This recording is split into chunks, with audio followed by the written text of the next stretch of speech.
သူများနိုင်ငံကိုတွားပြီးတော့မှရည်ရွယ်ချက်ရှိနဲ့များလုပ်နေကြတာလားကျောင်းဝစတိုမြို့မှာမြန်မာတအူသူများကားတွေဆိုင်ငယ်တွေကို73ရက်နေ့ကရိုက်ခွဲခဲ့ပါတယ်သူရဲ့အသက်က43နှစ်ဖြစ်ပြီးနာမည်ကတော့နိုင်စောတဲ့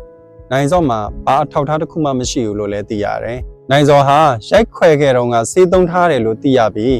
တကယ်စီးစိတ်ကြည့်လိုက်တဲ့အချိန်မှာစီးရောင်ကခရမ်းရောင်ဖြစ်နေတယ်နိုင်စောရိုက်ခွဲခဲ့တာကသူများရဲ့ကား18စီးရှိပြီးတော့ဆိုင်ကယ်တစ်စီးလို့ဖြစ်တယ်ဖြက်စီးခံရတဲ့သူတွေကိုနိုင်စောကဘာမှမရောပေးနိုင်ဘူးရောဖို့လည်းမရှိဘူးလို့ပြောပြီးတော့ရဲကအချုပ်ထဲကိုထည့်ထားခဲ့တယ်လို့သိရတယ်မြန်မာပြည်သားတွေဒီလိုမျိုးပြဿနာတွေခဏခဏဖြစ်နေတာသတိထားကြပါအဲဒါကြောင့်မို့လို့ကျွန်တော်တို့မြန်မာနိုင်ငံလူမျိုးတွေကလည်းအခုလိုမျိုးလောက်ရက်တွေလုပ်နေတာဒီသက်ထိုင်းနိုင်ငံမှာရောက်နေတဲ့မြန်မာလူမျိုးတွေကိုဒုက္ခရောက်စေခြင်းလို့ဒီလိုလုပ်နေတယ်လို့ကျွန်တော်ထင်တယ်